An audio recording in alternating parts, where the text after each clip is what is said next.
గత 3 సంవత్సరాల్లో 265% రిటర్న్ ఇచ్చిన Ratan India power. Ratan India power risk లేని మల్టీబ్యాగరా లేదా మరొక ట్రాప్నా అని మీరు ఎప్పుడైనా ఆలోచించారా? గత 3 సంవత్సరాలలో ఇది 265% రాబడిని ఇచ్చింది. సెన్సెక్స్ కంటే 4 రెట్లు మెరుగైన పనితీరును కనబరిచింది. కానీ ఆగండి, షేరు ధర ఇప్పుడు రూ. 13 మరియు రూ. 16 మధ్య ట్రేడ్ అవుతోంది మరియు జూన్ 2025లో అది కేవలం ఒక వారంలోనే 35% పైగా పెరిగి తర్వాత 5% పతనమైంది. కంపెనీ నష్టాల్లో ఉంది.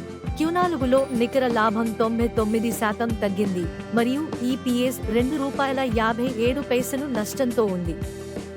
దాని డెట్ టు ఎక్విటీ రేషియో 2.5, ఇది చాలా హై.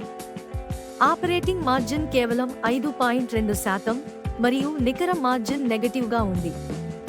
అంతేకాకుండా ఒక సంవత్సరం బీటా 1.3, ఇది హెవీ వోలటిలిటీను సూచిస్తుంది.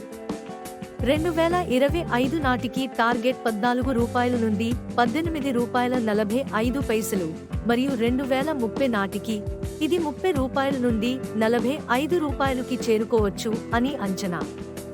కానీ ఏ బ్రోకరేజ్ సంస్థ కూడా అధికారిక లక్ష్యాన్ని ఇవ్వలేదు. కొంతమంది విశ్లేషకులు వృద్ధిని చూస్తున్నారు, మరికొందరు అధిక ప్రమాదం ఉందని హెచ్చరిస్తున్నారు. గత రిటర్న్స్ ఆకర్షణీయంగా కనిపిస్తున్నప్పటికీ ఫండమెంటల్స్ బలహీనంగా ఉన్నాయి. అధిక అప్పులు మరియు అస్థిర లాభాలు ఆందోళన కలిగిస్తున్నాయి.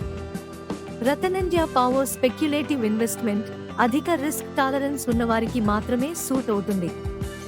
రతన్ ఇండియా పవర్ దీర్ఘకాలిక పెట్టుబడికి రాజు మరియు సురక్షితమైనది. మరి రతన్ ఇండియా పవర్ మల్టీబ్యాగర్ లేదా స్కామా? ఈ వీడియోను లైక్ చేయండి, షేర్ చేయండి మరియు మరిన్ని స్టాక్ విశ్లేషణల కోసం స్టాక్ మార్కెట్ విస్పర్స్ కు సబ్స్క్రైబ్ చేయండి.